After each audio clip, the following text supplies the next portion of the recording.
नमस्कार, कंज्यूमर अड्डा में आपका स्वागत है। आपके साथ मैं हूं विपिन भट्ट और आज है सोमवार और एक बार फिर से बात करेंगे आपके स्वास्थ्य की, क्योंकि यहां पर आपके लिए एक कठिन समस्या आ गई है। कोरोना से तो हम निजात पा चुके हैं, लेकिन इन दिनों एक और वायरस है जो सबको परेशान कर रहा है, खास तौर पर बच्चों को। एडेनो वायरस नाम का ये वायरस वैसे तो सिर्फ सिंपल सर्दी खांसी बुखार जैसी चीज़ें लेकर आता है, लेकिन अगर ये थोड़ा खतरनाक रूप ले ले तो जान भी ले सकता है और जान जा भी रही है। पश्चिम बंगाल में हमने पाया है कि कई बच्चों की मौत हुई है और देश के कई राज्यों में ये वायरस तेज़ी से फैल रहा है। तो चलिए पहले इस वायरस के बारे में जान लेते हैं कि आखिर ये क्या बला है और ये क्या नुकसान पहुंचा रहा है, फिर इसके रोकथाम की बातें करेंगे। कुछ डॉक्टर पैनल हमारे साथ होगा आज, जिससे हम ये पूरी बातचीत समझेंगे। तो एक नज़र डालते हैं कि एडेनो वायरस आखिर क्या है और क्या कर रहा है। पश्चिम बंगाल में जैसा हमने आपको बताया कि 12 बच्चों की अब तक इस एडेनो वायरस से मौत हो चुकी है। सर्दी खांसी से शुरू हुई चीज जान ले गई। ICMR और NICD की जो बच्चों का टेस्ट किया है, उन्होंने इसमें से पता लगाया कि एडेनो वायरस में और पाया कि सांस के 32% इन्फेक्शन जो है वो एडेनो वायरस इन दिनों पैदा कर रहा है। देश के दूसरे हिस्सों में भी, बात सिर्फ बंगाल तक सीमित नहीं है, देश के कई हिस्सों में, कई राज्यों में ये वायरस फैल रहा है। आमतौर पर जैसा मैंने कहा, हल्की सर्दी खांसी फ्लू जैसी बीमारी से इसकी शुरुआत होती है। कुछ अंतर खास दिखाई देता नहीं, लेकिन जैसे ही इन्फेक्शन फैलता है, बढ़ता है, तो मामला गंभीर हो जाता है और जान पे भी बन आती है। और सिर्फ बच्चे ही नहीं, हर उम्र के लोगों को ये संक्रमण अपने जद में लेता है, लेकिन बच्चों पर ये ज़्यादा इम्पैक्ट करता है। लेकिन चूंकि ये सबको फैल सकता है, इसलिए बड़े शायद उससे इतने इम्पैक्टेड नज़र ना आए, इससे इतनी प्रॉब्लम ना हो उन्हें, लेकिन वो दूसरों को दे सकते हैं। तो चलिए आज इसी पर करेंगे चर्चा। हमारे साथ है all India institute of medical sciences के senior paediatrician doctor Rajeev Seth, Nanavati Max hospital के HOD child health doctor Tushar Maniyar और public health analyst Sameer Bhatia. आप सभी का बहुत बहुत स्वागत है। तो डॉक्टर सेठ, सबसे पहले तो यही जानना चाहेंगे कि ये एडेनो वायरस है क्या? बहुत ज़्यादा इसके बारे में सुना करा नहीं। कोरोना से फिलहाल हम थोड़े बहुत बाहर आए हैं, मानसिक रूप से शायद पूरी तरह नहीं, और फिर एक और वायरस। सर देखिए, एक और नहीं है, वायरसेस तो बहुत हैं और बहुत ही होते रहते हैं। एडिनो वायरस एक उनमें से एक वायरस है। ठीक है, आपके पास कोरोना हुआ तो हम लोगों को वायरस के बारे में थोड़ी नॉलेज बढ़ी। अभी कुछ समय पहले, 3 से 4 हफ्ते पहले, और अभी भी दिल्ली में सर्दी में हमें इन्फ्लुएंजा वायरस और स्वाइन फ्लू वायरस के बच्चे शिकार हो गए थे और कई बच्चे निमोनिया भी हुआ, उन लोगों को एडमिट भी हुए।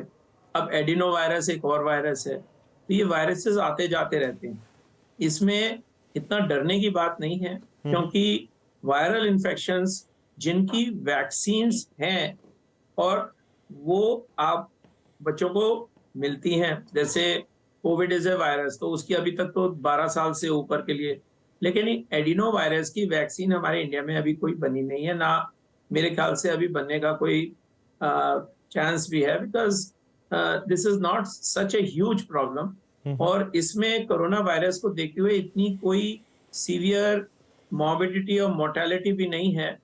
Certainly it can give rise to खांसी जुकाम बुखार, कई बार ब्रीथिंग प्रॉब्लम्स भी हो सकती हैं, वायरल निमोनिया हो सकता है इससे भी। अगर बच्चा बहुत सिक हो तो उसको, पेरेंट्स को हॉस्पिटल में जरूर जाना चाहिए। अपने पहले तो पीडियाट्रिशियन को संपर्क करें। क्या होता है कि हमारे जो पेशेंट्स हैं वो अपने आप इलाज करते रहते हैं, 2-4 दिन तो वही निकाल देते हैं। सो हर एक बच्चे के लिए अगर 3-4 दिन से अगर उसकी खांसी बुखार वगैरह ठीक नहीं हो रहा है तो उसे अपने पीडियाट्रिशियन को दिखाना चाहिए और अप्रोप्रिएट टेस्टिंग होनी चाहिए।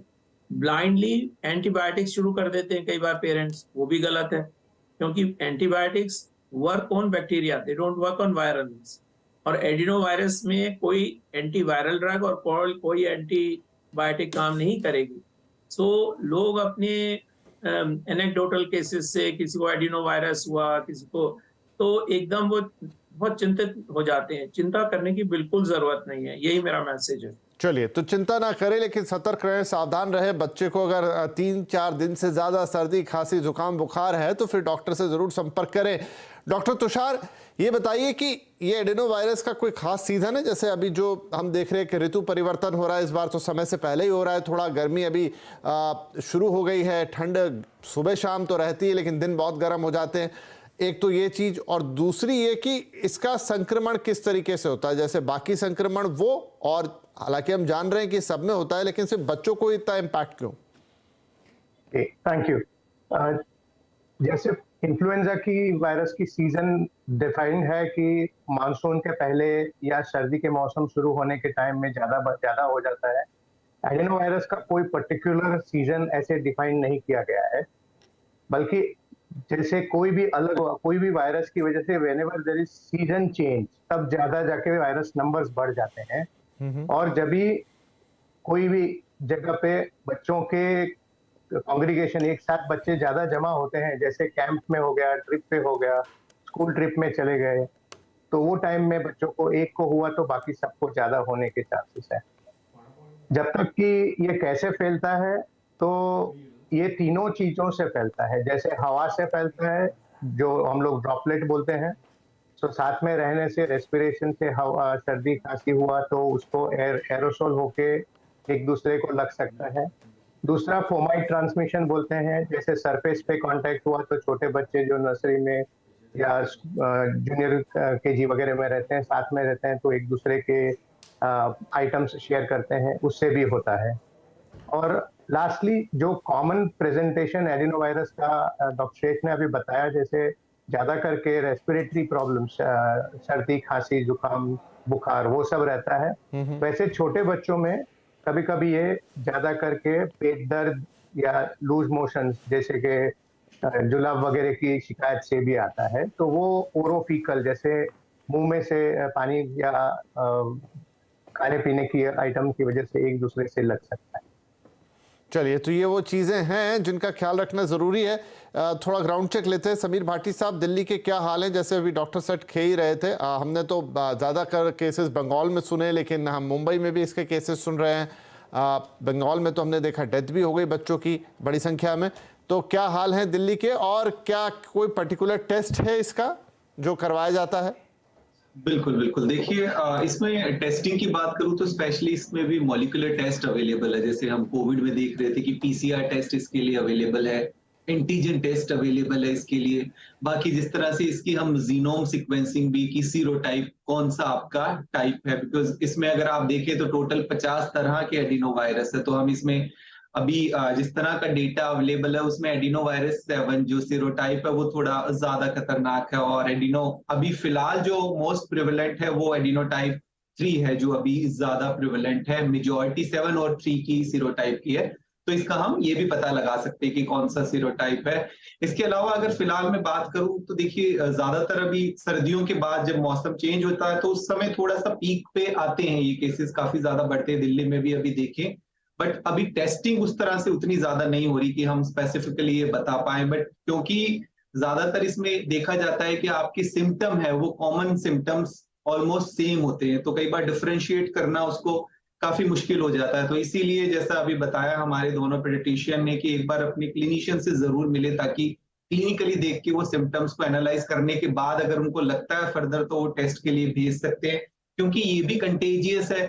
तो इसके अंदर भी जैसे अब ऑलरेडी सब लोग सीख चुके हैं कि किस तरह के हमने कोविड के अंदर भी प्रोटोकॉल्स देखे सीखे कि कंटेजियस डिजीज जो भी संक्रामक किसी भी तरह की वायरल डिजीज होती है उनकी हम रोकथाम कैसे करते हैं। तो वही चीजों का हमें अभी भी ध्यान रखना है, क्योंकि ये ड्रॉपलेट इन्फेक्शन है, तो खांसी से, कफिंग से, तो वही सारे आपके जो रेस्पिरेटरी एटिकेट्स है उनको फॉलो करने की जरूरत है बच्चों में, क्योंकि खासतौर पे बच्चों को हम ये सब चीजें बहुत ज्यादा नहीं उस तरह से वो फॉलो कर पाते कि भाई वो आंखों को टच कर रहे हैं, नोज को, माउथ को टच कर रहे हैं। और दूसरा एक स्पेशली इसमें ये भी है कि जैसे हम सरफेस की बात करते हैं तो स्पेशली ये क्योंकि नॉन एनवेलप्ड स्ट्रक्चर्ड होता है इसका, तो इसके ऊपर इन्वायरमेंटल फैक्टर का जैसे टेम्परेचर, ह्यूमिडिटी का ज्यादा फर्क नहीं पड़ता, तो सरफेस पे ये थोड़ा ज्यादा टाइम तक रह सकता है। तो ये सब चीजों का ध्यान रखने की जरूरत है। और स्पेसिफिकली हम जैसे बात कर भी रहे थे कोविड में कि फ्रीक्वेंट हैंड वॉशिंग, सैनिटाइजेशन, इन सब चीजों का ध्यान रखने की, साफ सफाई का ध्यान रखने की विशेष तौर पर ज्यादा जरूरत। ठीक है डॉक्टर सेठ, आपने कहा कि कोई पर्टिकुलर वैक्सीन इसका हिंदुस्तान में तो अवेलेबल नहीं है, लेकिन फिर इसका इलाज क्या रहता है? मतलब कोई पर्टिकुलर मेडिसिन हैं जो इसको ट्रीट करने के लिए इस्तेमाल में होती हैं, या रूटीन वाली मेडिसिन ही है, बाकी आप मौका देते हैं बॉडी शरीर की अपनी इम्यूनिटी को उसके खिलाफ लड़ने का, और जैसे बाकी चीज़ें ठीक होती है वैसे ये भी?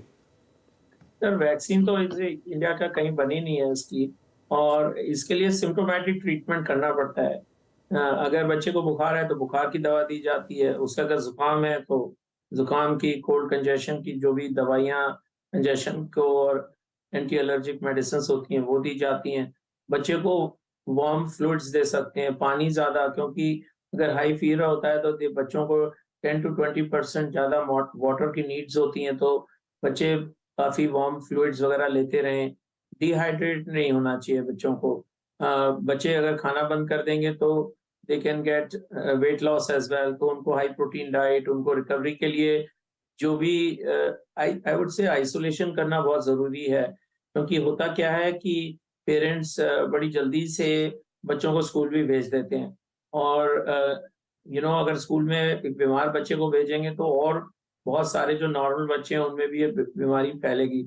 ऑल्दो इतना कंटेजियस नहीं है जितना कोविड था, लेकिन फिर भी अगर बच्चे कलेक्टिव ग्रुप में क्लास में बैठे हैं 30-40 बच्चे, तो ये फैल सकता है उन सब में।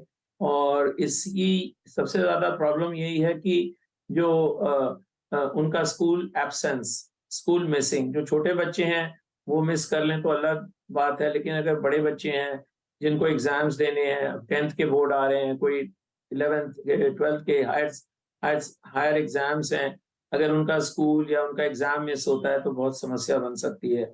और साथ में यही है कि अगर उनको कोई और कोमॉर्बिडिटीज हैं, अच्छा अगर बच्चा कोई इम्यून कॉम्प्रोमाइज है, उसे कोई कैंसर है, उसे कोई स्टेरॉइड्स मिल रहे हैं, या घर में आसपास उनके एडल्ट्स जो कोई बीमार हैं, जिनको किसी को लिवर ट्रांसप्लांट, किडनी ट्रांसप्लांट हुआ है, और सीनियर सिटीजन है वही बड़े बीमार हैं, तो उनसे कॉन्टैक्ट आइसोलेशन, उससे दूर रहना है।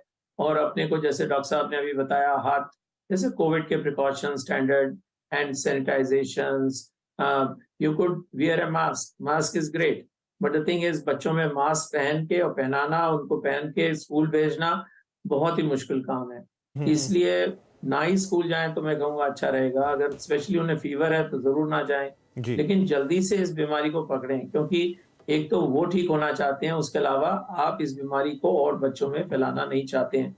इसके अलावा मल्टीविटामिन टॉनिक्स दे सकते हैं उनकी स्टिमुलेट करने के लिए उनकी इम्यूनिटी को। इसके अलावा तो ये सेल्फ लिमिटिंग इलनेस है, 3, 4, 5, 6 मैक्सिमम एक हफ्ते में अपने आप ठीक हो जाएगा।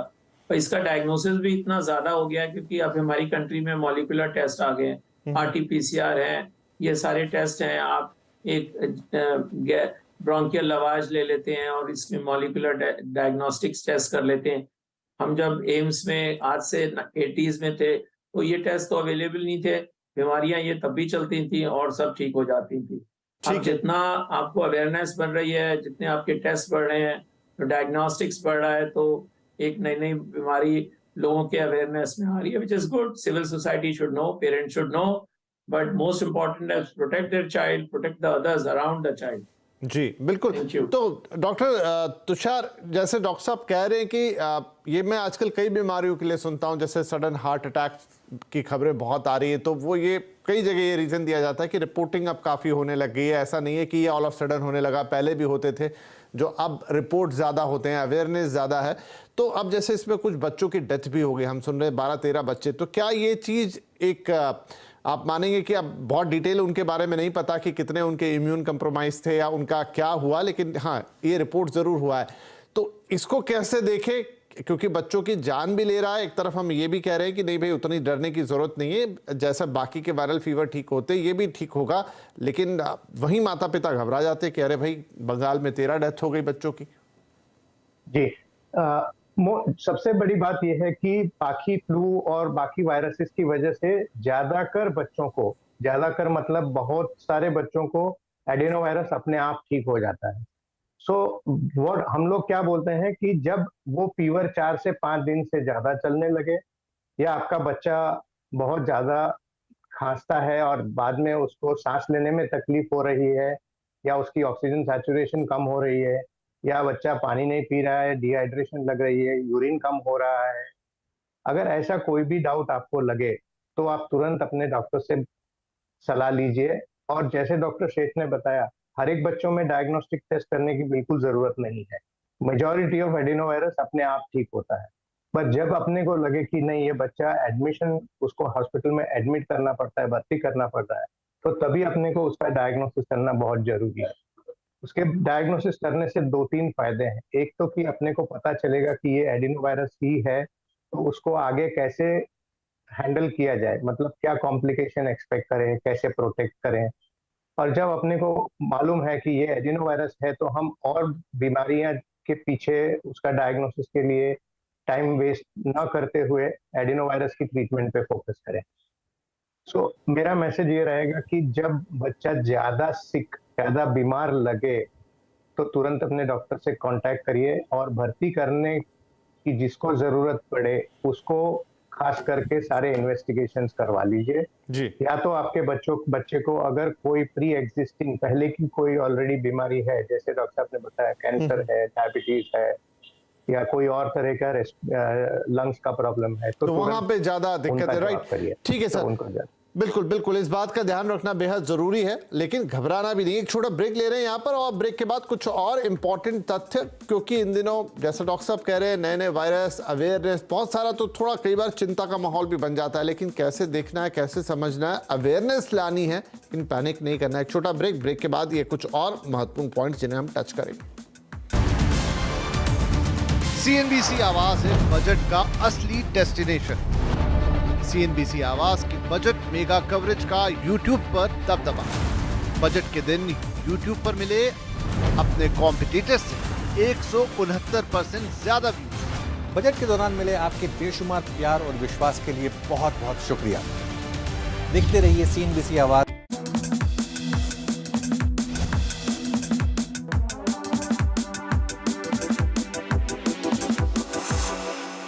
कंज्यूमर अड्डा में आज बात हो रही है एडेनो वायरस की, जो आमतौर पे बच्चों को अपना शिकार बना रहा है। आम सर्दी खांसी से बढ़कर ये जानलेवा तक हो रहा है और देश के कई राज्यों में फैला हुआ है। कुछ राज्यों से बच्चों की मौत की भी खबरें हैं। बात डराने की यहाँ पर नहीं है, लेकिन सावधानी जरूरी है, क्योंकि हम अभी भी कोरोना काल से गुजरे हैं और इन सब चीज़ों के प्रति सतर्क रहना हमने सीखा है, लेकिन इन्हें अच्छी तरह समझ लेना भी बेहतर है। क्विकली मुझे ये बताएं समीर जी, इस समय जो भी डायग्नोस हो रहे हैं, टेस्ट हो रहे हैं, हालांकि ऋतु परिवर्तन जैसे मैंने शुरू में भी कहा, क्या चीजें हैं जो बच्चों में ज्यादा करके निकल रही है इसके अलावा भी? फिलहाल अगर हम बताएं तो वैसे मैंने आपको बताया कि अगर एडिनोवायरस की बात करूं तो ये थ्रू आउट ईयर ही आता है। इसके अंदर ऐसा नहीं है कि फिलहाल अभी पर्टिकुलरली इसके लिए ऐसा सीजन है। बट बच्चों के अंदर अगर हम देखें तो चेस्ट इन्फेक्शन अभी आ रहे हैं काफी। चेस्ट एक्सरे जो है उनके इंक्रीज में है, चेस्ट इन्फेक्शन डेफिनेटली देखा गया है। और इसके अलावा कोई इस तरह का कोई एक सडन कोई स्पाइक नहीं है पर्टिकुलरली किसी चीज में। देखिए कि पर्टिकुलरली इस तरह के टेस्ट बढ़ गए हैं, ऐसा कुछ नहीं देखा गया विशेष तरह। जी जी बिल्कुल। तो डॉक्टर सेठ, इन जनरल एडेनोवायरस की भी बात मैं करूं या फिर ये ऋतु परिवर्तन में, क्योंकि देखिए अब वो एक अलग विषय है, उस पर किसी ने अलग शो करे हो, काफी सारे शो कर ही दिया है हमने, कि बहुत सारे इन दिनों लोगों को सर्दी खांसी बड़े लंबे लंबे चल रहे हैं, ठीक ही नहीं हो रहे हैं, छोटे क्या बड़े क्या सब बीमार हैं, बहुत कुछ हो रहा है। लेकिन फिर भी क्या आप कर सकते हैं एज ए प्रिकॉशन, क्योंकि जो हो रहा है वो रातों रात तो ठीक होगा नहीं, लेकिन चाहे बच्चों का है चाहे बड़ों का, क्या करें, मौसम तो चेंज हो ही रहा है। देखिए, आप बेसिकली आपका जो क्वेश्चन है बहुत ही इंपॉर्टेंट है। आप बेसिकली क्या कंट्रोल मेजर्स, क्योंकि prevention is better than cure. तो सबसे पहले जो डॉक्टर साहब ने बताया, आपको हैंड वॉशिंग करनी है, रेस्पिरेटरी हाइजीन लेनी है। बच्चे खांसते एक दूसरे पे रहते हैं, उनको पता होना चाहिए कॉफ एटिकेट्स यहाँ पे लगा के खांसना चाहिए, so the germs don't spread. और खासकर जो बच्चे 6 महीने से 2 साल के हैं, they are at very high risk. They not only get respiratory, they can also get gastroenteritis and other symptoms. अगर उनकी इम्यूनिटी किसी और बीमारी से कम है, और जैसे मैंने कहा इम्यूनो डेफिशिएंसी, डायबिटीज, डॉक्टर साहब ने बताया हार्ट डिजीज है उनको, तो उन लोगों के लिए स्पेशल प्रिकॉशंस रखने पड़ेंगे। एक चीज आप ये और भी जानिए, सब लोग आप बताइए अपने लोगों को, कि एडेनोवायरस से कंजक्टिवाइटिस यानी कि आई का इन्फेक्शन भी हो जाता है। और अगर 2 से ज्यादा बच्चों को एक ग्रुप में है, तो जनरली आपको अपने हेल्थ अथॉरिटी से को बताना भी चाहिए। कई बार ये स्विमिंग पूल, आजकल तो I don't know West Bengal में, दिल्ली में तो कोई स्विमिंग नहीं कर रहा है, लेकिन स्विमिंग पूल में भी रिकमेंड यही किया जाता है कि ऐसे बच्चे ना जाएं और उनकी क्लोरिनेशन अच्छी होती रहे, क्योंकि स्विमिंग पूल से भी ये सब आ सकता है। हेल्थ केयर प्रोफेशनल्स जो हैं, हम लोग सब यही चाहेंगे कि बच्चे ठीक रहें।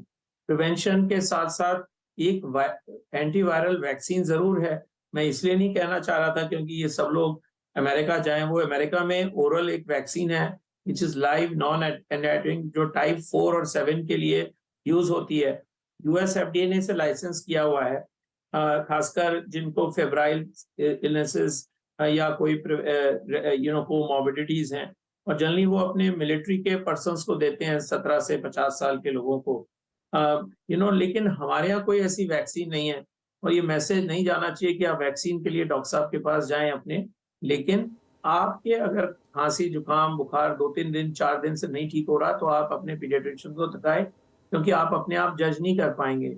रेस्पिरेटरी डिस्ट्रेस से बॉडी में ऑक्सीजन की कमी हो सकती है। पल्स ऑक्सीमीटर से डॉक्टर साहब चेक कर सकते हैं। अगर आपके बच्चे को थोड़ी सी ऑक्सीजन की जरूरत है तो ऑक्सीजन मिल सकती है।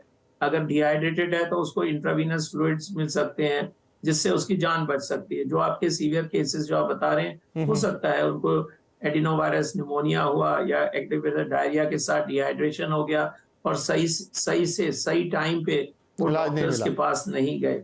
लेकिन invariably majority of these cases will have a self limiting illness. 3 से 5-7 दिन में बीमारी वैसे ही ठीक हो जाएगी, और इसकी टेस्टिंग RT-PCR और वो सब करना बिल्कुल बेबुनियाद है, इन द सेंस दैट आप कॉस्ट इतना अपना ट्रीटमेंट का बना देंगे, जब तक टेस्ट की रिपोर्ट आएगी शायद आप ठीक ही हो जाएं। तो बुखार को कंट्रोल करना बहुत जरूरी है। छोटे बच्चों में अगर बुखार तेज होता है उनको दौरे भी पड़ सकते हैं, तो बुखार की डोज होती है पैरासिटामोल की, वो आप डॉक्टर्स ही बता पाते हैं, वेट रिलेटेड। ठीक है जी। मैं यही कहूंगा कंट्रोल बहुत इंपॉर्टेंट है। अगर वो हॉस्पिटलाइज है तो ऑब्वियसली आप हॉस्पिटल के जो नियम होंगे आइसोलेशन के वो फॉलो करेंगे। बिल्कुल। चलिए, तो यहाँ पर कुछ बातें साफ है। जी एडेनोवायरस है हमारे बीच में, बच्चों को सबसे ज्यादा इम्पैक्ट कर रहा है।